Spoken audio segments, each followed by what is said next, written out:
थे कि हमारे मुख्यमंत्री कौन, नीतीश कुमार, और कल उनके एक नेता हैं ललन सिंह। और मैं वही बातें बोल रहा हूं जो चुनाव आचार संहिता में आता है।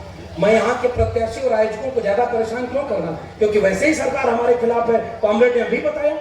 लेकिन जब मीडिया वालों ने ललन सिंह से पूछा कि मुख्यमंत्री कौन बनेगा, तो ललन सिंह से भी नहीं बोला गया कि नीतीश जी बनेंगे। ललन सिंह भी बोल रहे हैं विधायक दल बैठेगा और फैसला करेगा कि मुख्यमंत्री कौन होगा। अरवल के बौद्धिक लोगों, महाराष्ट्र में इसी बीजेपी ने एकनाथ शिंदे के नाम पर चुनाव लड़ा और जब चुनाव जीत गई तो भाजपा का मुख्यमंत्री बना दिया। मैं जो आपसे पूछना चाहता हूं, बताओ अगर भाजपा की सीट ज्यादा आ गई तो क्या वो नीतीश कुमार को मुख्यमंत्री बनाएंगे क्या? अरे भाई जोर से बताना, नीतीश कुमार को बनाएंगे? तो जब नीतीश कुमार को मुख्यमंत्री नहीं बनाएंगे तो उनका वोटर भी तो समझ रहा होगा। नीतीश जी का वोटर क्या भाजपा को पसंद करता है क्या? मैं भी नीतीश जी को कुछ जगहों पर बहुत पसंद करता हूं और कुछ जगहों पर मैं सहमत नहीं होता हूं, क्योंकि आप भाजपा के साथ चले गए। मैं कहता हूं नीतीश जी जब तक बिहार के मुख्यमंत्री थे, बिहार में उत्तर प्रदेश की तरह बुलडोजर नहीं चलता था, और उस बुलडोजर को किसी ने रोका तो नीतीश जी ने रोका। उनकी कई गलतियों के बावजूद वो मुख्यमंत्री थे तो बिहार बचा था। अरवल के लोगों मेरी बात याद रखना, उत्तर प्रदेश में बीजेपी का मुख्यमंत्री है और केवल बुलडोजर हिंदू मुसलमान मंदिर मस्जिद के नाम पर लड़ाता है और पूरी तरह से उत्तर प्रदेश को जंगल राज में ढकेल चुका है। अगर बिहार में बीजेपी का मुख्यमंत्री बन गया तो बताओ बिहार बचेगा क्या बुलडोजर से? तो बिहार को बुलडोजर चाहिए क्या? बिहार को दंगा चाहिए क्या? बिहार को हिंदू मुसलमान के नाम पर लड़ाना चाहिए क्या? इसलिए फैसले की घड़ी है, आप लोग का एक एक वोट भटकना नहीं चाहिए। बताओ भटकेगा तो नहीं? इन लोगों को जवाब देना हमारी जिम्मेदारी है कि नहीं?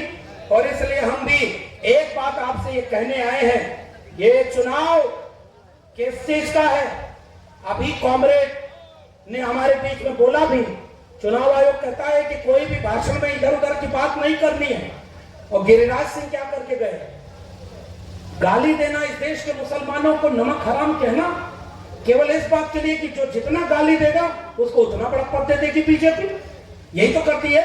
तो बताइए, गाली देने वाले और अपमान करने वालों को अरवल से आपका जब एक एक वोट पड़े तो ये गिरिराज सिंह के अपने संसदीय क्षेत्र तक एक पैगाम दे कि यहां कोई नमक हराम नहीं है। जिसने संविधान का फायदा उठाया है, संविधान को बदलने की बात करता है, उनको सजा देने के लिए इस बार के चुनाव में अरवल से बिहार की सबसे बड़ी जीत देने का काम महागठबंधन को अरवल की जनता करेगी। बताइए जिम्मेदारी हमारी है कि नहीं? इसलिए मैं आपसे ये निवेदन करने आया हूं। हमारे प्रिय कवि हैं उदय प्रताप सिंह जी, वो कहते हैं कि खामोश है जब तक कि रहा जाएगा हमसे, खामोश है जब तक भी रहा जाएगा हमसे, कातिल को मसीहा न कहा जाएगा हमसे, कातिल को मसीहा न कहा जाएगा। जिन लोगों ने सपनों की हत्या की, जिन लोगों ने झूठ बोला, जिन लोगों ने जात को जात से, धर्म को धर्म से लड़ाया, जो लोग आज भी लड़ाना चाहते हैं, क्या उनको बिहार स्वीकार करेगा क्या? इसलिए इन तमाम लोगों को जवाब देना हमारी जिम्मेदारी है और हम यहाँ पर वही जवाब देने के लिए आपके बीच में आए हैं।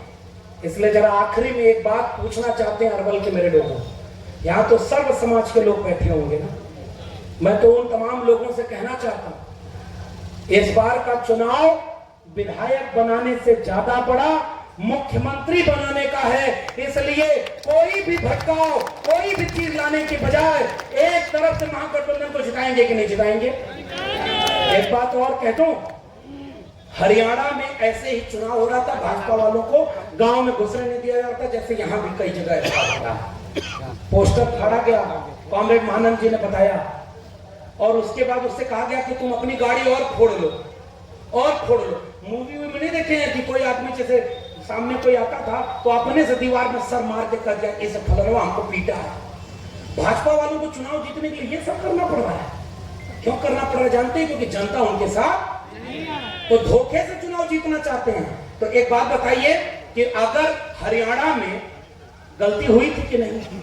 कुछ लोगों को मैं इशारे में कहूंगा, अरवल के लोगों, बौद्धिक लोगों, सब लोग को समझ जाना, और मैं जो पैगाम देना चाहता हूं आखिरी में उसको लेकर जाना। हरियाणा में कुछ लोगों को लगा हमारी जात का हमको विधायक भी चाहिए और हमारी जात का हमको मुख्यमंत्री भी चाहिए। न विधायक जिता पाए और न मुख्यमंत्री। जीता हुआ चुनाव बीजेपी हरा ले गई और आज वहां बीजेपी की सरकार है। बताओ ऐसी गलती यहां तो नहीं करोगे आप? ऐसी गलती यहां तो नहीं करने वाले। इसलिए जरा दिल बड़ा कर लेना, दिल बड़ा कर लेना। मैं हाथ जोड़ कर निवेदन करने आया हूं, कोई अगर गलती हुई हो विधायक जी, देखो भाई विपक्ष का विधायक कितने लोगों की मांग पूरी कर सकता है? मैं गंभीर बात कह रहा हूं। विपक्ष का विधायक उतना ही न कर पाएगा जितना करने में सक्षम होगा। अब की अपने विधायक को दुगने वोट से जिताना और महागठबंधन का मुख्यमंत्री बनाना, जितना 5 साल में काम हुआ उतना अगर 5 महीने में काम न हो जाए तो फिर हम यहीं आएंगे, हमसे हिसाब किताब कर लेना। बताओ गलत तो नहीं कह रहा? अब तक तो आप विपक्ष का विधायक चुनते थे ना। आपने जिस विधायक को चुना वो सत्ता में तो बैठे नहीं, और जब सत्ता में बैठे तो भी उसमें काम करने का बहुत मौका मिला नहीं। तो बताओ मुख्यमंत्री बदलने का चुनाव है कि नहीं? इसलिए कहीं कोई नाराजगी हो, कहीं भाजपा वाले आकर के भटका रहे हो, शिकारी आकर जाल फैला रहा हो, दाना डाल रहा हो, बताओ दाना वाला चिड़िया जो उस जाल में फंस जाएगी तो बताओ वो कभी आजाद रह पाएगी? ये भाजपा वाले बहुत तरह के अपने आदमी आपके बीच छोड़ देंगे जो ऐसे ही पीडीए समाज के होंगे। पीडीए समाज जब कह रहा हूं तो समझ जाना, जो भाजपा का वोटर नहीं है उसके बीच में एक आदमी को खरीद लेंगे, उस आदमी से दुष्प्रचार करवाएंगे, झूठ बुलवाएंगे, कानाफूसी करवाएंगे और उसके बाद आकर के वहां माफी मंगवा लेंगे कि आपकी मौका दे दीजिए, इनको हराया जाए, उनको जिताया जाए, काम होगा। ऐसे किसी साजिश को कामयाब होने देंगे क्या? ऐसे साजिश से नुकसान किसका है? किसी जात के लोगों को अगर ये लगता हो कि हमारी जाति की संख्या ज्यादा है तो हमारे घर पर बुलडोजर नहीं आएगा या हमारा नुकसान नहीं होगा, बताओ उसका ये समझदारी है कि मूर्खता है? जलते घर को देखने वालों, फूस का छप्पर आपका है, आग के पीछे तेज हवा है, आगे मुकद्दर आपका है। उनके कत्ल पे मैं भी चुप था, मेरा नंबर अब आया, मेरे कत्ल पे आप भी चुप हो, अगला नंबर आपका है। इसलिए किसी भी धोखे और साजिश में मत आना। एक भी वोट अगर महागठबंधन का बट गया, किसी झूठ के नाम पर बट गया, किसी मुंह फुल्ली के फुल्ला में बट गया तो नुकसान सबका होगा, ये बात याद रखना। इसलिए कोई भाजपा वाला साजिश करे, कैंडिडेट के खिलाफ साजिश करे, किसी जात के नाम पर साजिश करे तो बताओ अरवल में चलेगा क्या? अरे भाई जोर से बोलना, ये भाजपाइयों की साजिश चलेगी? और भाजपा वालों के कहने पर बटोगे क्या? एकजुट रहेंगे ना, कोई वोट बटने तो नहीं देंगे। इसलिए मैं आप सामने आके कह रहा हूं, महागठबंधन का घोषणा पत्र गांव गांव पहुंचाना। ये भाजपाइयों से जरा पूछना, हमारा तो दूल्हा तैयार है बारात का, महागठबंधन का दूल्हे का नाम क्या है? अरे भाई जोर से बोलना, दूल्हे का नाम क्या है? तो क्या नाम है? तो नौकरी कौन देगा? जोर से बोले, नौकरी कौन देगा? तो पढ़ाई कौन कराएगा? तो दवाई कौन दिलाएगा? कमाई खेत को कौन दिलाएगा? और सिंचाई खेत को कौन दिलाएगा? तो बिहार का मुख्यमंत्री किसे बनाना है? तेजस्वी यादव को देख करके वोट डालना है। 5 साल सरकार में रहेंगे तब हर सबकी नाराजगी दूर हो जाएगी। ये मैं इशारे में कुछ बात कहते जा रहा हूं और कह के जा रहा हूं। पहली बार एक मल्लाह के बेटे को, सहनी के, केवट, बिंद, मल्लाह, इन तमाम जातियों के नाम से जो लोग जानने जाते थे, जिनका सम्मान को देने वाला नहीं था, और एक राजमिस्त्री समाज के, तांती तत्वा पान समाज के इंजीनियर आईपी गुप्ता को जब गठबंधन में जोड़ा गया तो बताओ एनडीए से ज्यादा मजबूत गठबंधन महागठबंधन बन गया कि नहीं बन गया? अरे भाई जरा हाथ उठा के बताना, मजबूत है? एनडीए से मजबूत है महागठबंधन की नहीं? जब हमारे डिप्टी सीएम की घोषणा हुई तो मल्लाह के बेटे को, मुकेश सहनी को पहली बार डिप्टी सीएम बनने का मौका मिल रहा है, तो बताओ उनको मौका दोगे कि नहीं दोगे? इसलिए 2 डिप्टी सीएम की कुर्सी अभी, अरे भाई जोर से बोलना, 2 डिप्टी सीएम की, तो दोनों पर इस समाज के, बिहार के उन लोगों को प्रतिनिधित्व मिलेगा जिससे हाशिए पर ढकेले गए लोग बराबरी से बिहार को चलाएंगे। तो बताओ बिहार को बाहरी चलाएगा या बिहारी? ये बिहार को गुजराती तो नहीं चलाएगा, बिहार को इस समय कौन चला रहा है? अरे भाई जोर से बोलना। नीतीश कुमार तो नहीं चला रहे। बिहार को कौन चला रहा? तो बिहार को आगे 5 साल कौन चलाएगा? बिहार ही चलाएगा। इसलिए अपने बेटे को वोट दे करके वहां पर मुख्यमंत्री बनाना हमारी जिम्मेदारी। इसलिए जिम्मेदारी है कुम्हार, लोहार, बढ़ई, नाई, मोची, निषाद इन तमाम जातियों को इस घोषणा पत्र में लिखा है कि 5 लाख रुपया देंगे ताकि कुम्हार, लोहार, बढ़ई, नाई, मोची, निषाद, मल्ला इन जातियों को मेहनत करने का मौका मिले। तो कॉमरेड महानंद ने सवाल पूछा 10,000 रुपया से कौन सा बिजनेस खड़ा होगा? और महागठबंधन ने कहा 5 लाख रुपया देंगे। तो बताओ अति पिछड़े समाज का बिजनेस 5 लाख में खड़ा हो जाएगा कि नहीं होगा? गांव-गांव ये पहुंचाना हमारी जिम्मेदारी है कि नहीं? अति पिछड़ा एट्रोसिटी प्रिवेंशन एक्ट, ये भाजपा सब झूठ फैलाता है। झूठ फैलाता है कि अति पिछड़ा को परेशान करेंगे लोग, अति पिछड़ा के ऊपर अन्याय करेंगे। महागठबंधन ने ऐलान किया है, महागठबंधन की सरकार बनती है तो जैसे एससी एसटी को एट्रोसिटी प्रिवेंशन एक्ट बना करके उनको सम्मान दिलाने का काम किया गया है, वैसे ही अति पिछड़ों को अति पिछड़ा संरक्षण अधिनियम बना करके एक भी लाठी किसी अति पिछड़े पर पड़ी तो महागठबंधन का सिपाही उनके लिए अधिनियम बनाएगा और कानून उनकी हिफाजत करेगा। तो बताओ महागठबंधन को मौका मिलना चाहिए कि नहीं? अति पिछड़ा समाज का एक वोट बटना होगा। और कुछ लोग भाजपा वाले अपनी ए टीम तो लेकर आए ही हैं, अपनी बी टीम, सी टीम, डी टीम भी लेकर घूम रहे हैं। और हमारे मुख्यमंत्री, पूर्व मुख्यमंत्री अखिलेश यादव ने कहा कि बिहार में एक पी टीम भी चल रही है। पी टीम, अरवल के लोगों जरा बताना ये पी टीम कौन सी है? समझ गए ना? पी फॉर पीला, समझ गए? इतना पैसा, इतना सब कुछ, किसी भी धोखे में तो नहीं आ जाओगे?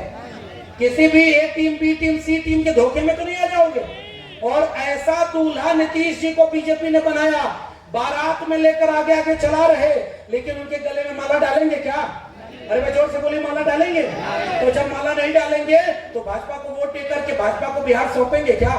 इसलिए मैं आपसे जाते आते एक बात निवेदन करके जा रहा हूँ, महागठबंधन की सरकार बनेगी तो पढ़ाई, कमाई, दवाई, सिंचाई का मुद्दा आपका मुद्दा बनेगा। महागठबंधन की सरकार बनेगी और आपका विधायक जब वहां पर पटना में बैठेगा तो आपके विधायक के गठबंधन की सरकार होगी। तो बताओ अरवल का ज्यादा विकास कराने की क्षमता इनके में आ जाएगी कि नहीं आ जाएगी? सबकी नाराजगी दूर हो जाएगी कि नहीं हो जाएगी? तो इस बार दिल बड़ा करोगे कि नहीं करोगे? और विधायक से ज्यादा मुख्यमंत्री बनाने के लिए इस बार वोट डालेंगे कि नहीं डालेंगे? इसलिए आज जितनी कोर कसर रह जाए, आप सबकी जिम्मेदारी है उसको गांव-गांव जाकर हाथ जोड़कर उसको पूरा करेंगे कि नहीं करेंगे? हम सबका चुनाव। और याद रखना, संविधान बचाने का चुनाव है, लोकतंत्र बचाने का चुनाव है। वोट चोरों से सावधान रहना। उन वोट चोरों की एक आखिरी बात कहते जा रहा हूं, जब वोट डालने जाना तो यहां अरवल का चुनाव चिन्ह क्या दिखेगा? अरे भाई धीरे आवाज आई। अरवल का चुनाव चिन्ह क्या है? अरवल का चुनाव चिन्ह, महागठबंधन का चुनाव चिन्ह झंडे पर तो 3 तारा के 3 नंबर के बटन, इतना दबाना कि महागठबंधन बिहार में 1 नंबर का बन जाए और 1 नंबर का बनने के बाद आपकी सरकार आ जाए। वोट चोरों से बच के रहना। आखिरी बात, वोट डालने जब जाओ तो पुलिस प्रशासन बाहर से बुलाया जा रहा है, आप सब समझा रहे कि नहीं जाना? बाहर से अधिकारी बुलाया जा रहा है। गुजराती अधिकारी अखबार में छपा था, गुजरात से अधिकारी भेजा जा रहा है। कहीं मशीन का घोटाला, कहीं वोट चोरी और कहीं पुलिस लगा करके रोका जाएगा। तो बताओ वोट डालने से डर तो नहीं जाओगे आप? अरे भाई इनके पुलिस से डर जाओगे क्या? अरे इनकी साजिश से कहीं बिखर तो नहीं जाओगे आप? तो वोट डालोगे ना आप, और वोट डलवाना भी हमें है। और जब तक एक एक वोट की गिनती ना हो जाए, फॉर्म 17C लेकर जाना ताकि मिलान हो जाए गिनती के दिन। और 11 नवंबर को अरवल में 3 तारा पर इतना बटन दबे कि भाजपा की एनडीए का बिहार से पलायन हो जाए और 14 नवंबर को बिहार का बेटा तेजस्वी यादव वहां पर मुख्यमंत्री बन जाए। बताओ हाथ उठाकर बनाओगे कि नहीं? आप हाथ उठाकर बनाओगे? बनाओगे। इसलिए महानंद जी को, कॉमरेड को किसी भी चीज की कोर कसर रह गई हो, आपसे हाथ जोड़ करके मैं माफी मांगता हूं कि बड़ा दिल दिखाना और बड़ा देश देखना कि बिहार में जिस दिन मुख्यमंत्री आपका होगा उस दिन कोई छोटी मोटी कोई कसर नहीं रह जाएगी। बताओ एकजुट हो जाओगे कि नहीं जाओगे? इसलिए मैं निवेदन करके अभी आगे कार्यक्रम में जाना है।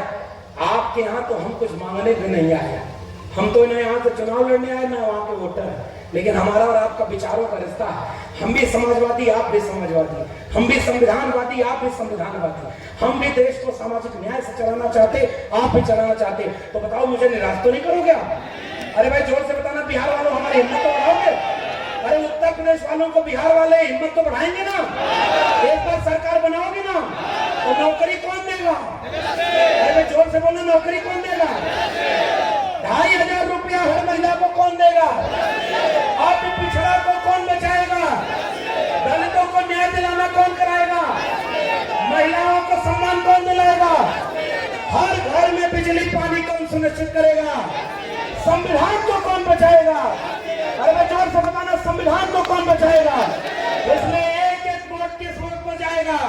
झंडे पर, झंडे पर। तो कोई कोर कसर तो नहीं रह जाएगी। चलो भाई, अब की आप जिता देना, फिर हम आएंगे और जीत का जश्न मनाएंगे जब बिहार में महागठबंधन की सरकार बन जाएगी। इसी बातों के साथ आप सबसे विदा लेंगे। बहुत बहुत धन्यवाद। जय भीम, जय मंडल, जय संविधान, इनकलाब जिंदाबाद, इनकलाब जिंदाबाद।